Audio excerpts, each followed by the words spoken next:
Hi, everybody. Thank you so much for joining us on this Monday.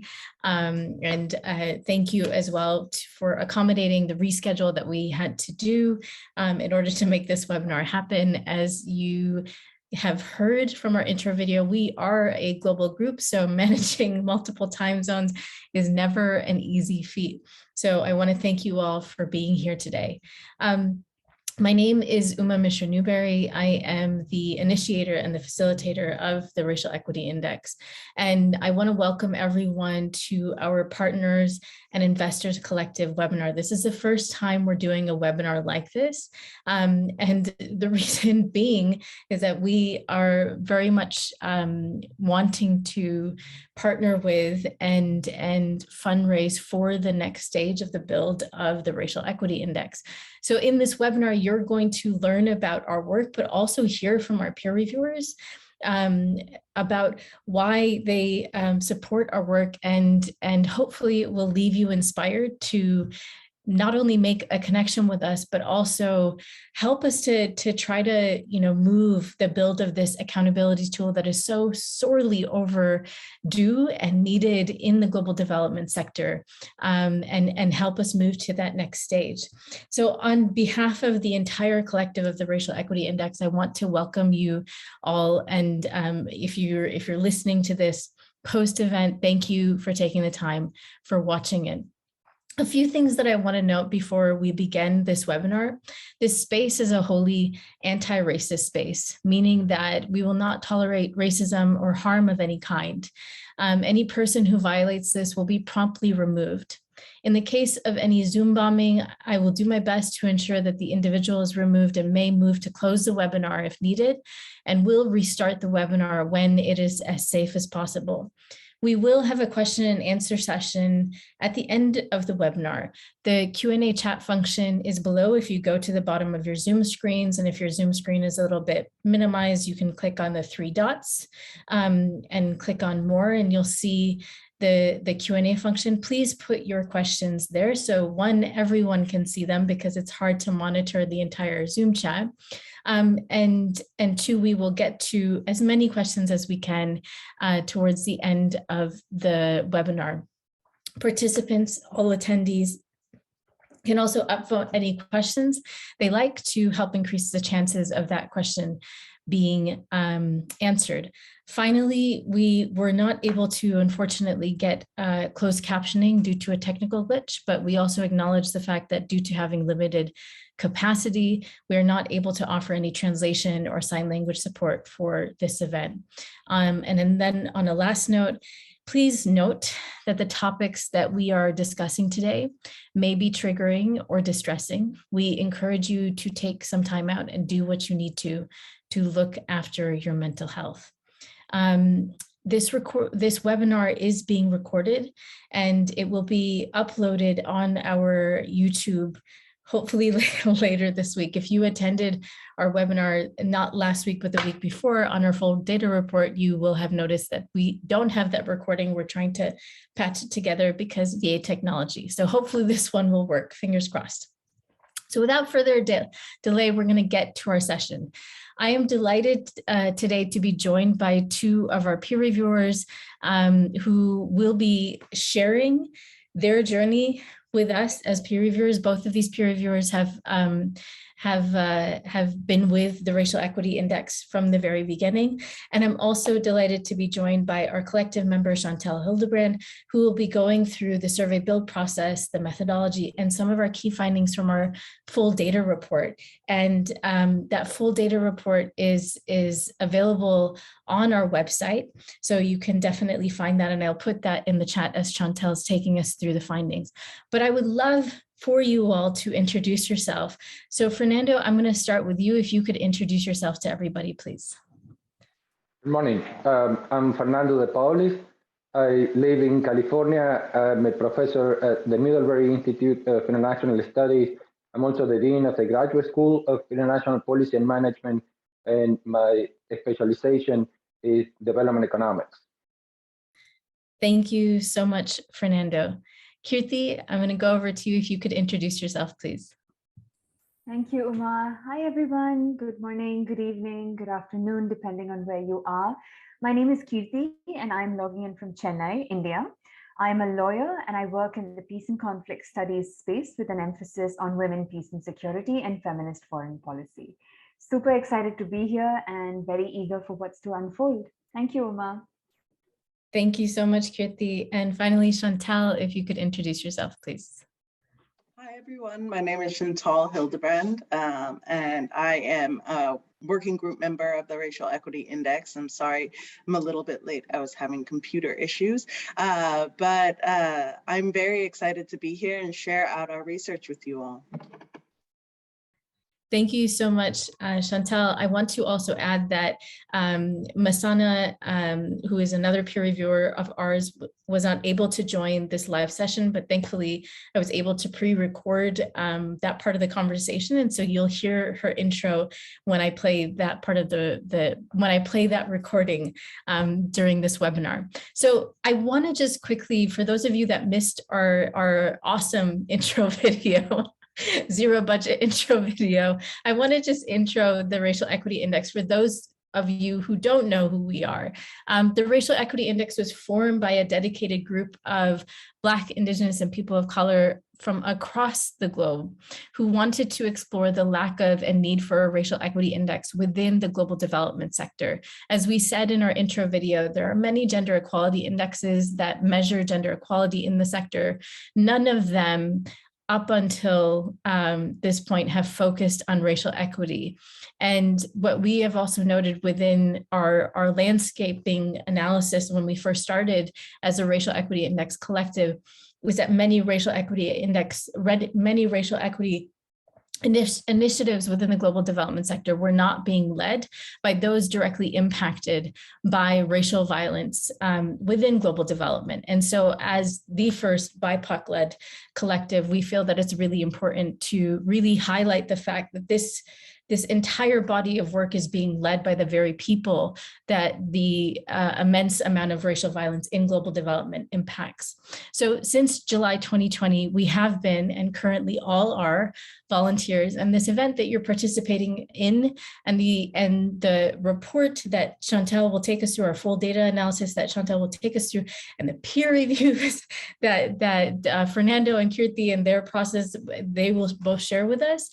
All of that is a massive volunteer effort, and it is happening due to the sweat equity of our BIPOC-led collective. So thank you again for being here, and thank you for joining us. And for those of you who will listen to this recording afterwards, I want to take a moment to thank you all as well. So Fernando, I want to start with you if we can. You have been with the Racial Equity Index since the beginning, as first an advisor to the process and then a peer reviewer. Can you talk about the past, I think it's been 15 months, and what you believe the impact thus far of the Racial Equity Index to be? Thank you, Uma. Well, first, I want to highlight that this has been an extraordinary privilege for me.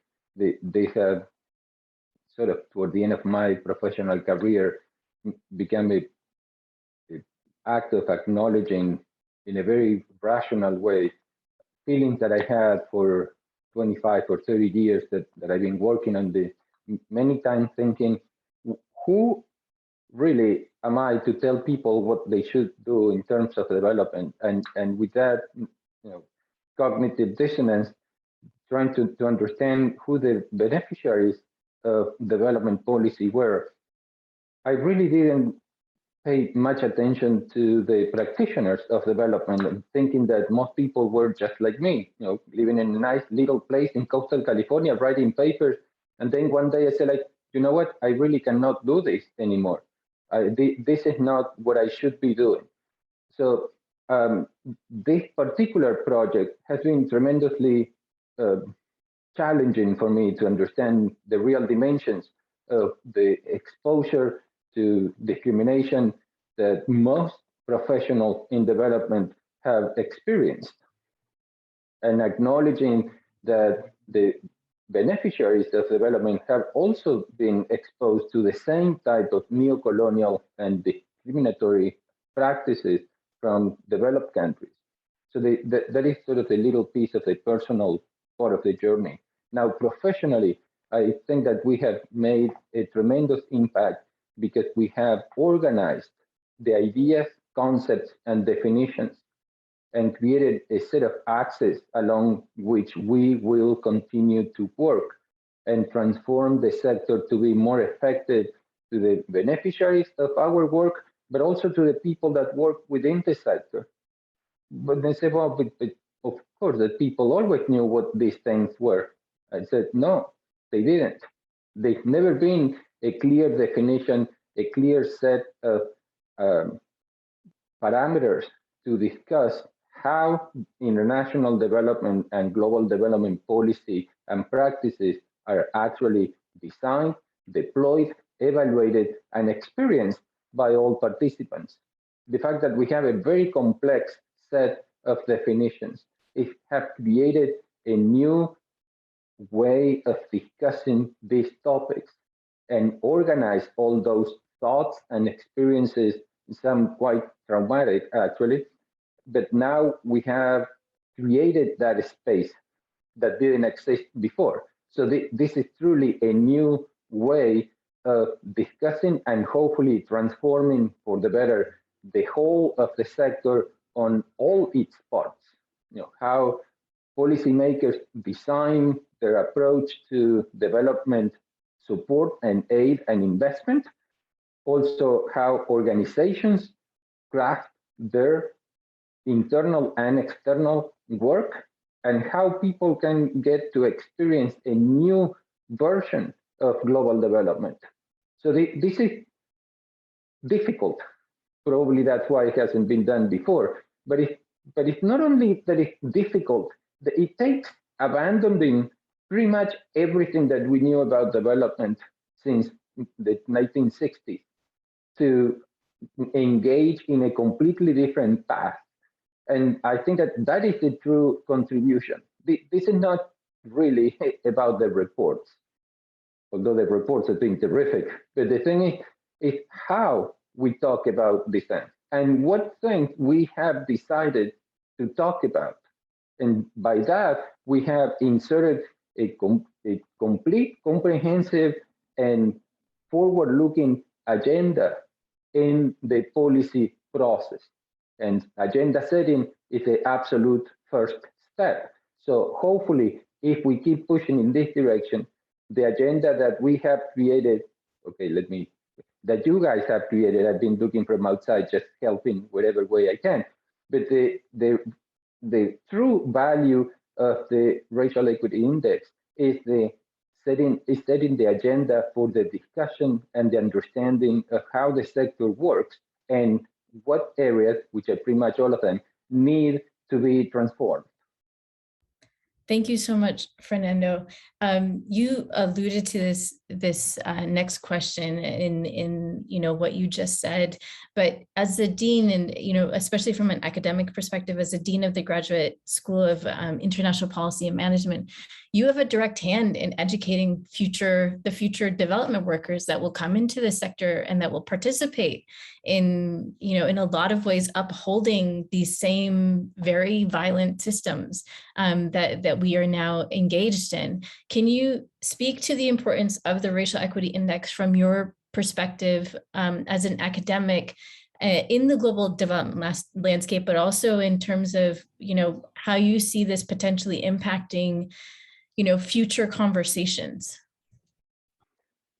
As you all know, in the last couple of years, maybe 3 years, with the reckoning that global society, actually, not just developed, but even less developed countries have experienced, and the visibility that these issues of discrimination, equity, injustice have brought to the forefront, I'm happy to report that our students here in our particular institution have always been engaged in understanding that, and we have a large proportion of our students being minorities of some sort, gender identity, sexual orientation, religion, race.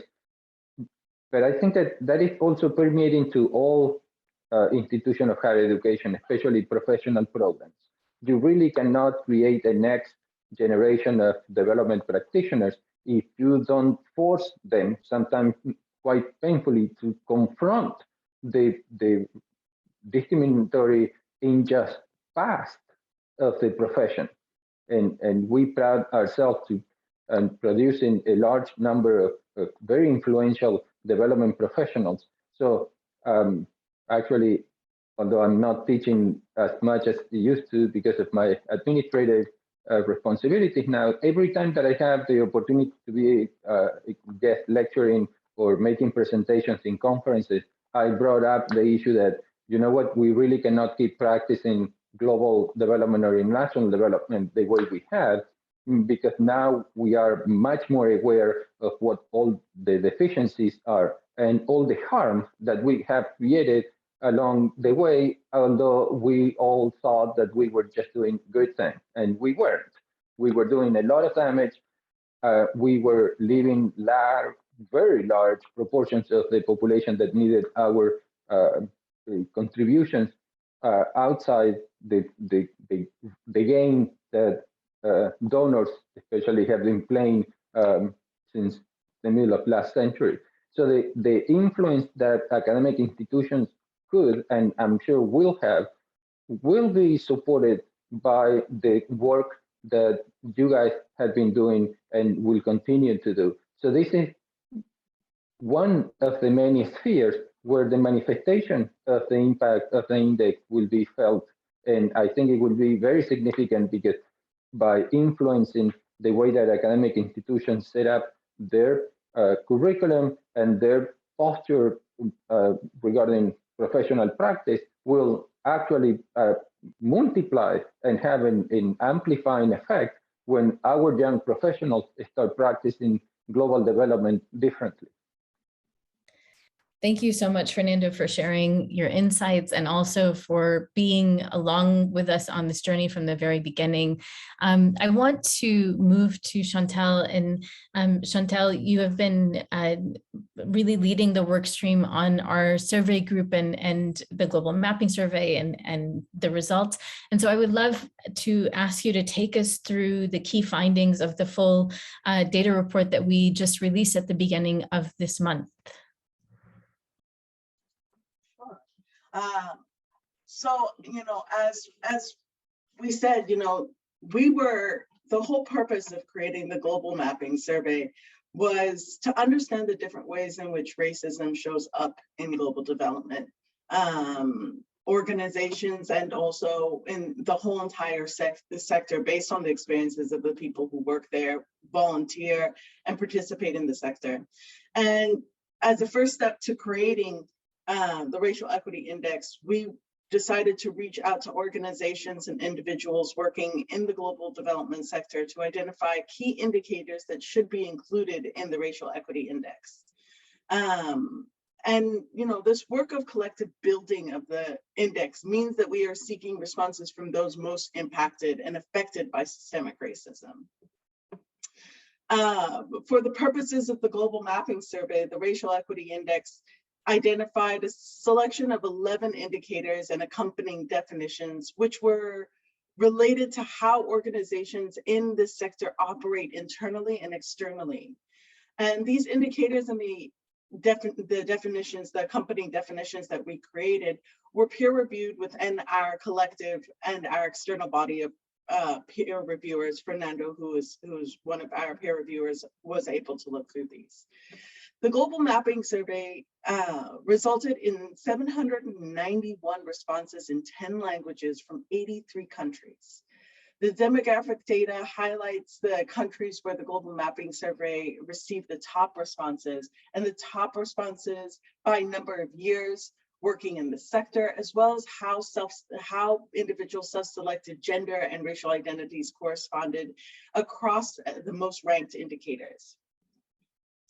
Of the 791 respondents, 57% were based in the US, Great Britain, and Canada. In addition, 32% of the survey respondents self-identified as white women, which correlates with the general global development sector data, where white women currently represent one of the largest populations working in the sector. Next slide, please. As my colleagues already shared, the key purpose, as I've already discussed, really the main purpose of the global mapping survey was to understand the different ways racism shows up in the global development sector. So we identified some of the key indicators that can help measure racial equity within and across organizations and the global development sector as a whole. Next slide, please. To begin to unpack these indicators, survey respondents were asked to rank 11 indicators that resonate or matter most to them when they are thinking about racial equity in organizations in the global development sector. The Racial Equity Index Working Group also looked into how the importance of indicators shift based on respondents' different multiple identities, experience, positionalities, and geographies. Based on the quantitative data, workplace culture, defined as the enabling environment that fosters inclusion and equitable spaces or catalyzes harm, and leadership, defined as the makeup of an organization's leadership team, whether or not leadership at all levels, from management to senior leadership to executive board, is representative and inclusive of the groups and communities that the organization works with, were ranked the highest. Programming, how an organization engages impacted populations in programming from strategy and is designed to implementation through monitoring and evaluation, often ranked as part of the top 5 indicators, along with fund allocation and grant making principles, how organizations, specifically funders, foundations, philanthropists, individual donors, determine how to allocate funding, and if their funding criteria centers principles of racial equity from a grant-making perspective. When we took a deeper dive into how respondents have experienced and or witnessed racism within the sector, some indicators shine through more than others. As you can see from the slide, a total of 137 respondents, 17.1% shared stories of experiencing racism, whilst 164 respondents, 20.7% shared accounts of witnessing racism. From our analysis, it's clear that there is a relationship between experiencing racism and witnessing racism. Of the 65% of the respondents who shared an experience of racism, 98% of the respondents also reported witnessing racism. In coding these responses, workplace culture and human resources were coded the most frequently. Next slide, please. Under workplace culture, we identified a total of 6 subcodes, from gaslighting, tokenism, exclusion from decision-making, prioritizing white voices, to risk of reprisal. Appearing 269 times in our analysis of the qualitative data, racial abuse was the top subcode under this indicator. Next slide. Under workplace culture, we identified, or there was an overwhelming number of BIPOC respondents who indicated experiencing various forms of racial abuse in the workplace, including interpersonal and institutional racism. These instances of racism, including experiences of toxic workplaces, were silencing, harassment, bullying, racialized microaggressions, misogynoir, and allegations of sexual abuse are commonplace. Another subcode under workplace culture that respondents highlighted in the qualitative data was the prioritization of white voices. In some cases, this referred to favoring or privileging the input of white colleagues over the voices of BIPOC staff, which diminishes and silences the knowledge and input of BIPOC colleagues. Some respondents described this as them sharing an idea or making a point in the workplace, and that point only being acknowledged when their white colleagues said the same thing. Notably, there were several instances under this indicator where some respondents noted that there were too many experiences of racism to share in this short survey. Through the process of completing this survey, some respondents shared remembering experiences that were blocked out, which may be a coping mechanism or survival tactic to be able to function in the workplace. This is also an indication that this is just a snapshot of the experiences of racism in the workplace, and that the true extent of racism that BIPOC individuals are facing and have faced may exceed what is captured here. Next slide, please. The second most coded indicator in the short answer section of the survey was HR and management, which refers to whether the organization has systems and processes that are focused on equitable hiring practices, strategies and measurable goals for strengthening diversity and inclusion in the workplace, and procedures in place to protect employees from workplace retaliation, i.e. safeguarding or whistleblowing procedures. The subcodes that emerged were discrimination in hiring practices, inequitable treatment of locals versus international staff, limited opportunities for advancement for BIPOC staff, and no HR protection. Next slide, please. Of the 167 responses that fell into this code, 85 of the responses centered on people who experienced racism in HR management in the global development sector. Of these responses, discrimination in hiring practices was the most coded subcode for this indicator, closely followed by limited opportunities for advancement. Respondents of color spoke about how it is harder for them to get a job in the global development sector compared to their white colleagues with the same or less experience in education. In addition, they found themselves getting passed over for advancement opportunities or had to be overqualified to be considered for a position. Of the 82 respondents who witnessed racism in HR management in the global development sector, they often described how local staff are treated differently than international staff coming from the West or working in Latin America, Asia, and/or Africa. Oftentimes, this came up in terms of compensation and lack of transparency, where in-country staff were often with years of experience in education are paid less than their white counterparts who traveled or moved into these countries to work. Furthermore, local staff are often not protected in the same way by HR as their foreign peers, who often have extensive benefits and support. We should note that this description was only shared in the scenario where white staff from England, Canada, and America travel, or in some cases move to countries in Latin America, Southern Asia, and/or Africa. It was never described for BIPOC staff moving to work in secretariat offices in England, Canada, or America. Furthermore, the responses that were subcoded as inequitable treatment of locals versus international staff often came from third-party perspectives, whereas responses that were subcoded as discrimination in hiring practices and/or limited opportunities for advancement were more likely to be reported by those directly affected.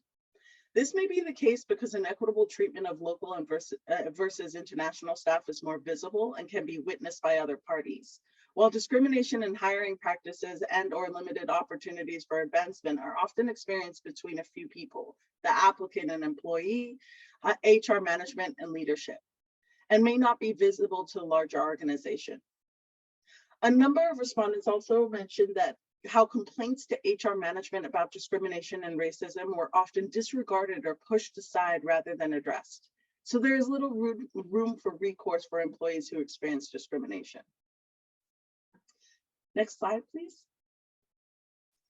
The third indicator that came up 123 times in written responses was leadership. The subcodes highlighted included power imbalance, lack of accountability, neo-colonialist structure, and board compliance and accountability. Next slide. The majority of incidences of this code was of witnessing racism, 81 instances, where respondents highlighted the significant power imbalance and neo-colonialist structures of global development organizations, where white-dominated leadership is the norm, and where assumptions of that employees of color and employees from the global South are less capable or knowledgeable than their white or Western counterparts run rampant.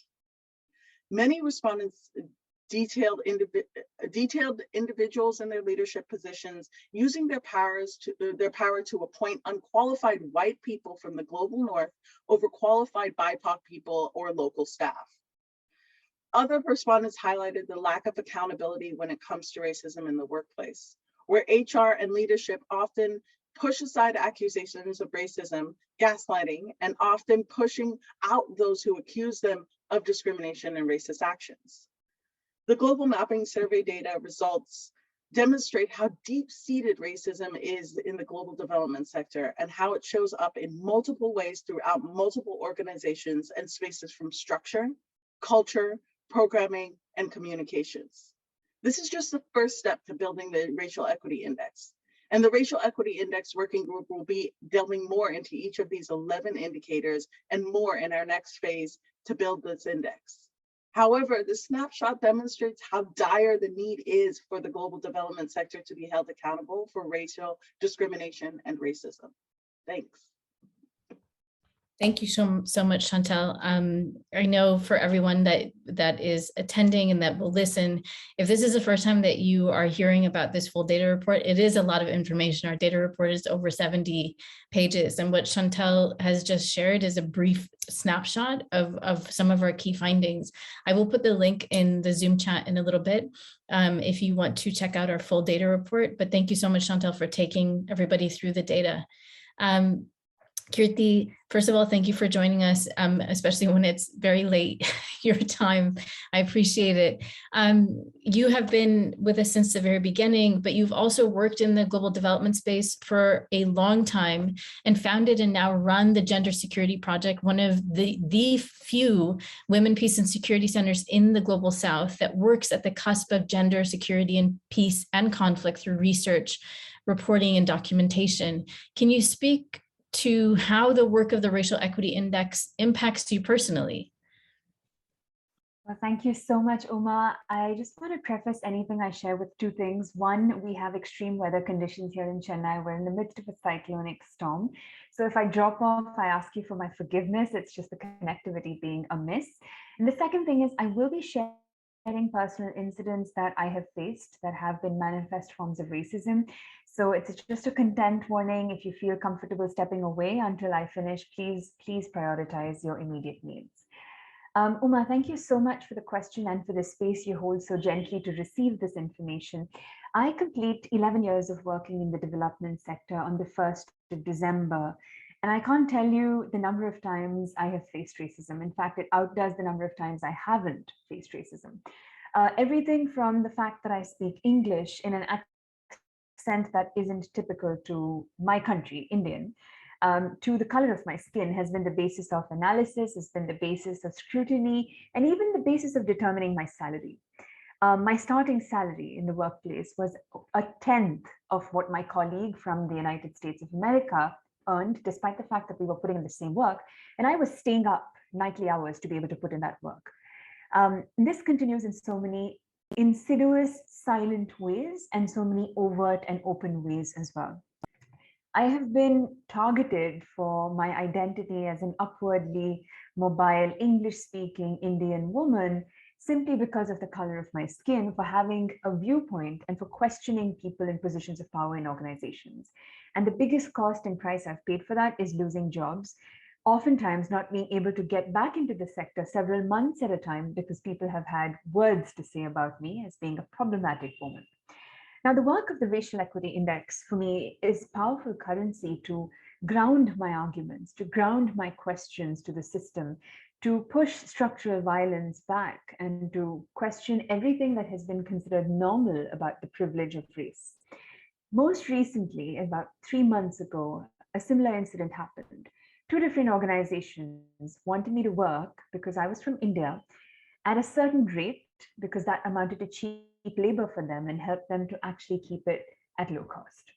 And these were statements they didn't think twice to make very openly on public forums, also to their own funders, as if to say that it was a matter of success that they'd been able to keep labor at low cost. This is how pervasive it is. Now, in the course of that conversation, I didn't think twice because the Racial Equity Index was pretty much my backbone at that time. I had data, I had access to resources, I had something to push back with, and they were flabbergasted because they didn't have so much as a word to offer. Now, the personal is also political, so I can't quite leave out how the workspace that I inhabit at the present is also something that derives so much value from the Racial Equity Index. I happen to found one of the world's only feminist foreign policy centers and the only one from the Global South. Now, the words feminist foreign policy are a buzzword because a couple of countries in the West have begun wielding it. But the truth is, women from the Global South, from the majority world, women of color from indigenous communities, from communities that I belong to, have exercised and normalized feminist foreign policy since before the Westphalian order existed. And one of the biggest ways that manifested is resistance to colonialism. So the Racial Equity Index helps me resituate what we've lost in the literature.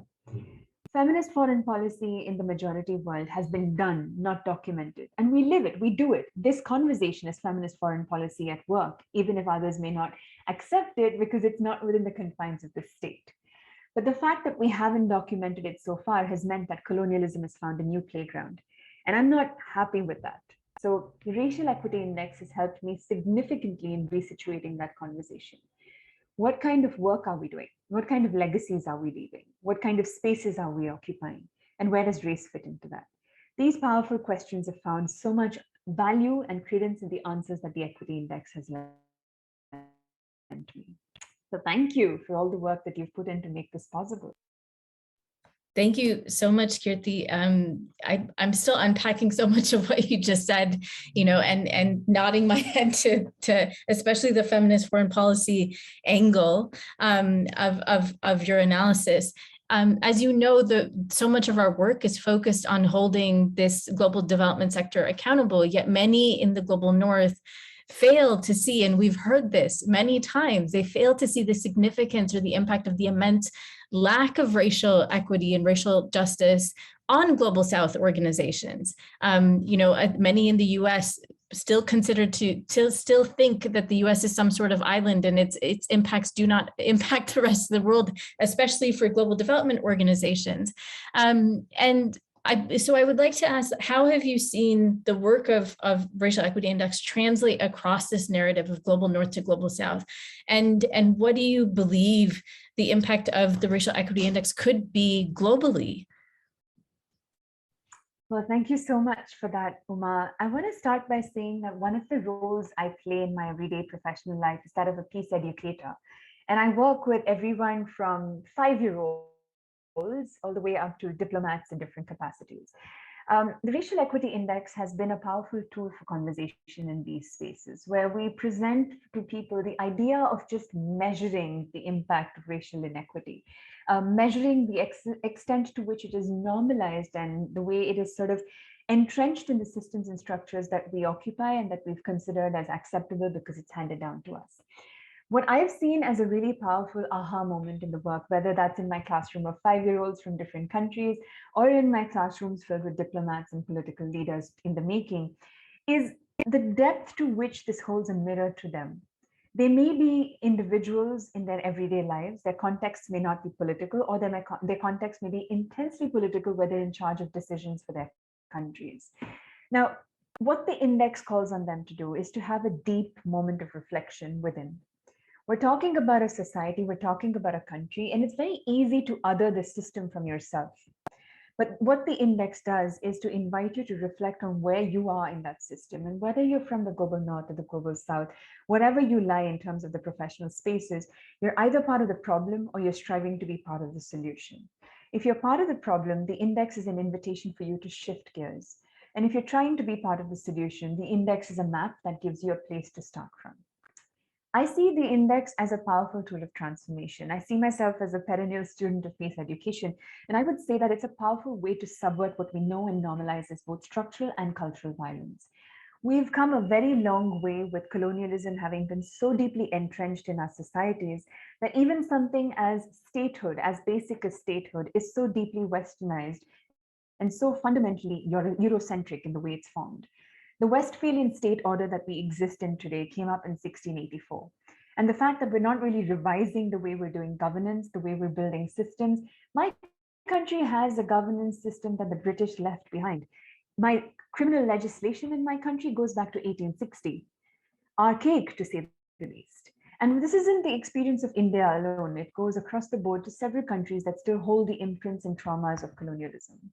So I see this as a really powerful tool of transformative justice, a way for us to actually move into building forward better, not building back better. The pandemic has shown us exactly how miserable we've been as a species and how some of us have been more miserable than others because of the privileges we occupy and all that we do to keep and consolidate those privileges. So I see this tool as a really useful catalyst to shift forward in our action towards a more peaceful future. Incredible. Thank you so much, Kirthi, for your responses and also for your support over this past 15 months. We so look forward to continuing our work with you as we progress. I am going to now play a pre-recorded conversation that I was able to hold with our peer reviewer, Masana. So please enjoy that. Thank you.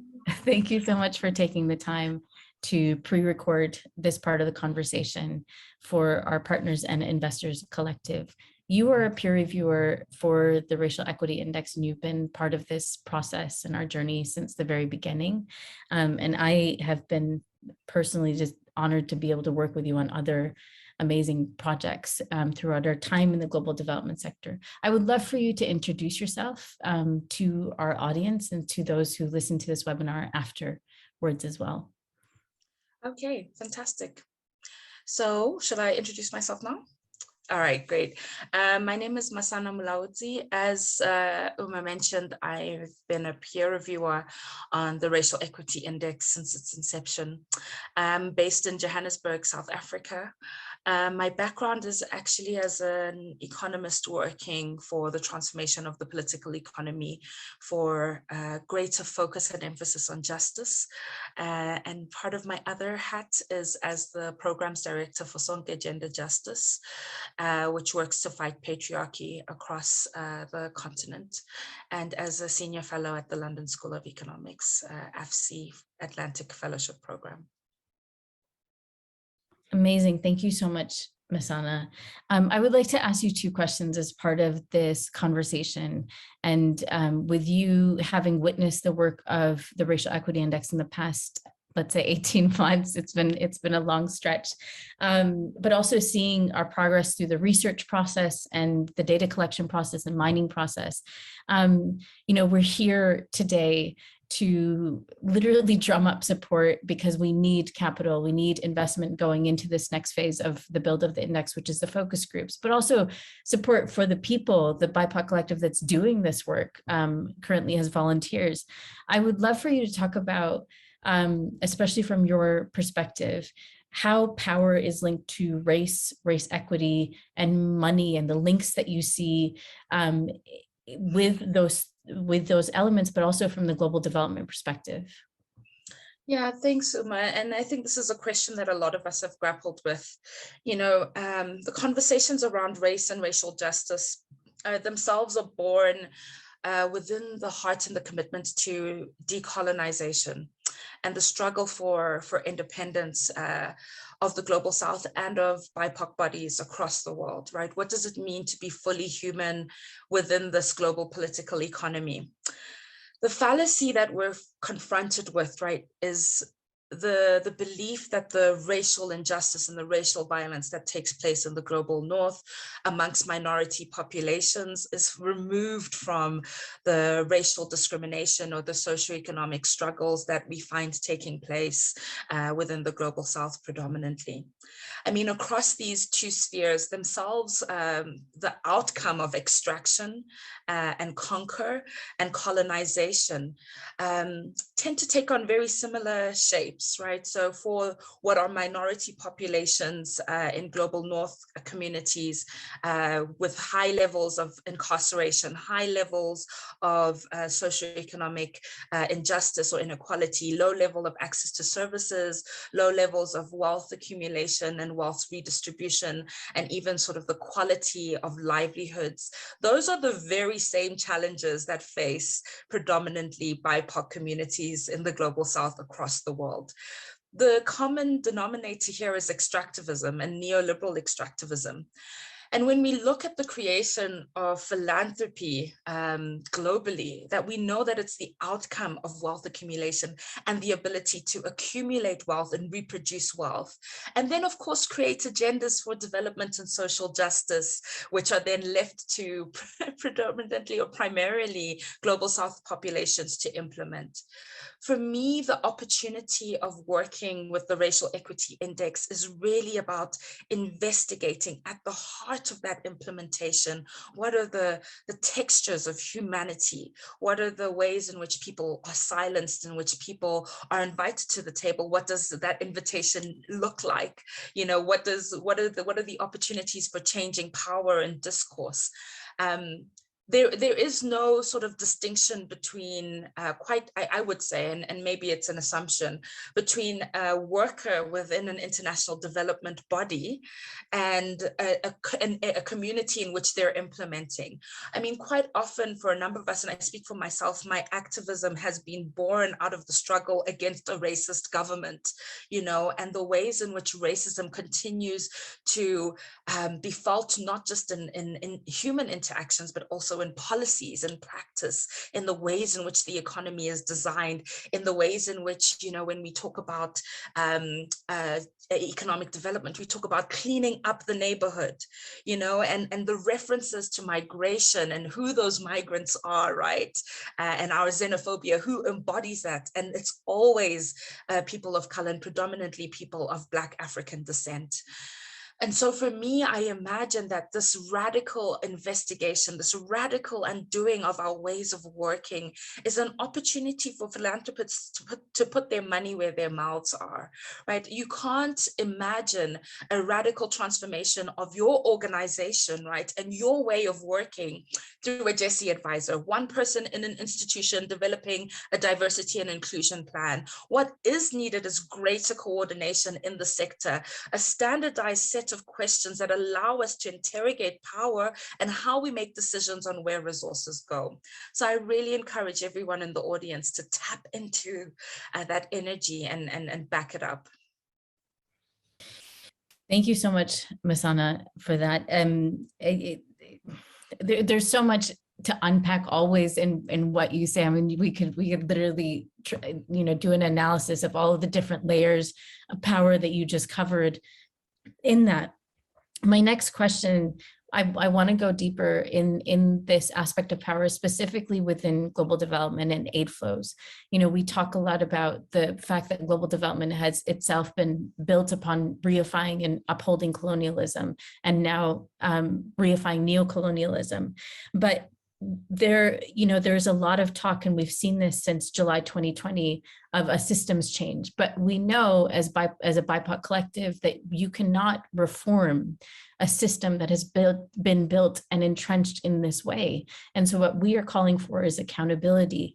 What is your view in terms of, you know, this false sincerity that we are finding as a collective to all of the philanthropists and all of the organizations that have committed to racial equity, and yet we have still have yet to see any sort of sense of progress or meaningful change in this, and how it's linked to what's actually happening in the global development sector at large and what's being felt by staff and consultants and people who work in the field in the global South.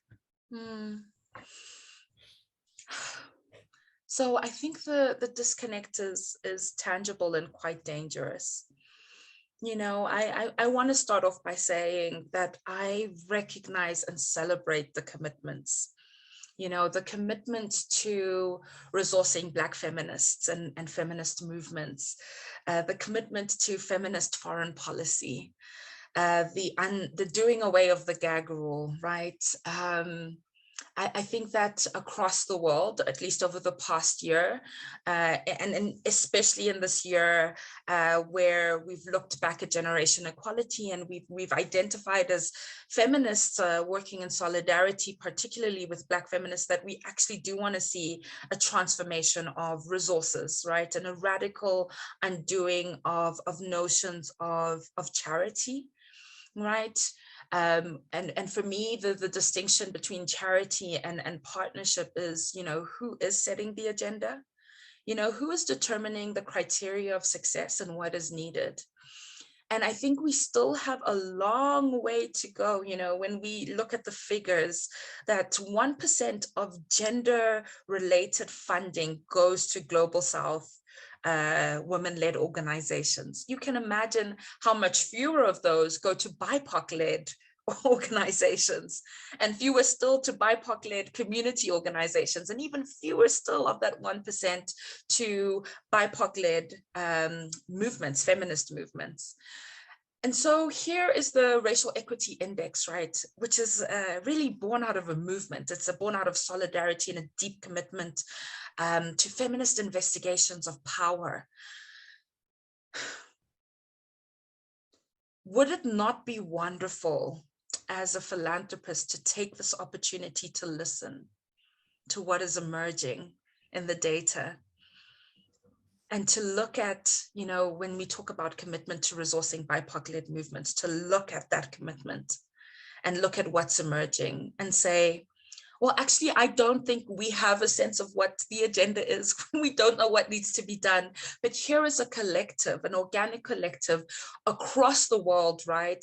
Global South, Global North, BIPOC-led, majority women, of actors who have investigated and asked hard questions about racial equity in the global development field, and are holding a mirror back up to everyone else.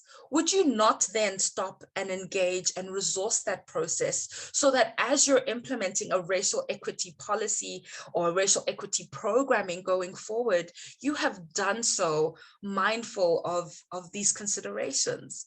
So you can't ask the questions that you don't know. You don't know what you don't know.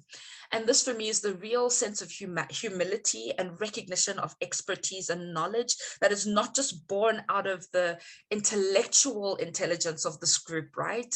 But also of the lived experience within global development. The reason why global development is suffering a crisis of legitimacy in the Global South is the very dimensions that are being elevated in the Racial Equity Index, right?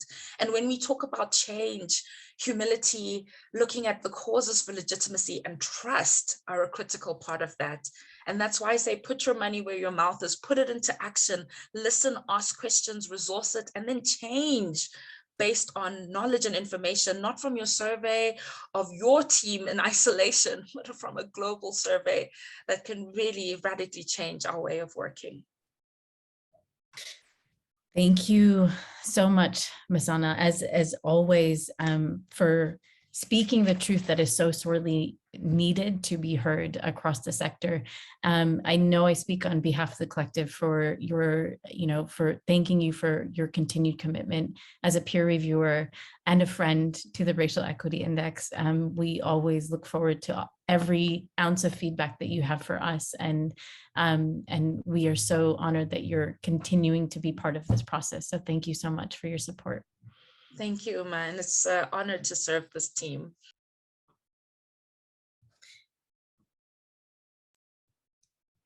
Thank you, everybody, for listening to that pre-recorded segment. And we hope that, through all of these discussions, through hearing from our peer reviewers, from Fernando, Kirthi, and Masana, to hearing, from Chantal, who has taken us through some of the key findings of our full data report, that you have a better sense, one, of our work, but two, why we are here and why we need to continue this work.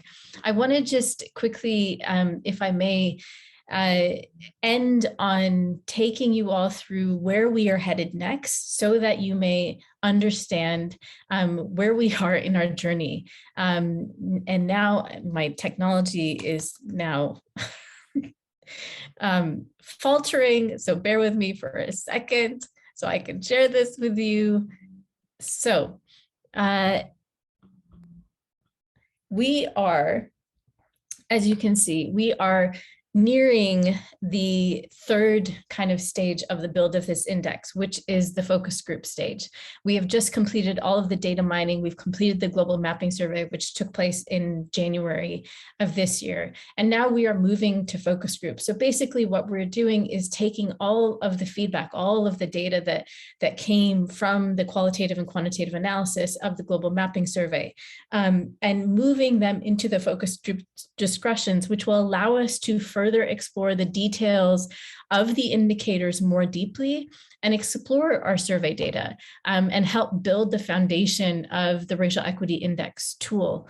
After this, you see that we're moving through this process slowly and intentionally for very good reason, but we have a couple more steps ahead of us before we can actually build out the index and the rating system and start actually rating organizations within the global development sector. So with all of that information, I want to just leave like a minute or so if anyone has any questions. I don't think anyone has asked any questions, and I don't see any questions.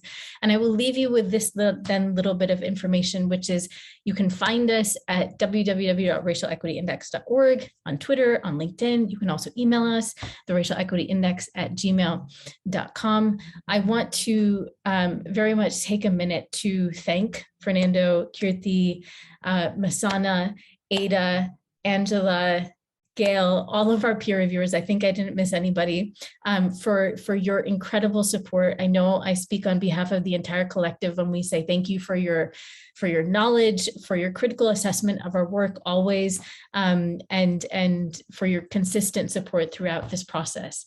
And to all of our collective members, thank you all for all of the work you do. If you have any questions for us, please feel free to get in touch. We invite you to learn about our work. We invite you to learn what a BIPOC-led intentional anti-racist collective is doing for racial equity in global development. And we invite you to follow our work as we build the first BIPOC-led led and built index for racial equity in global development. Thank you so much, everybody, for joining us. Thank you for listening in, and have a very good rest of your day.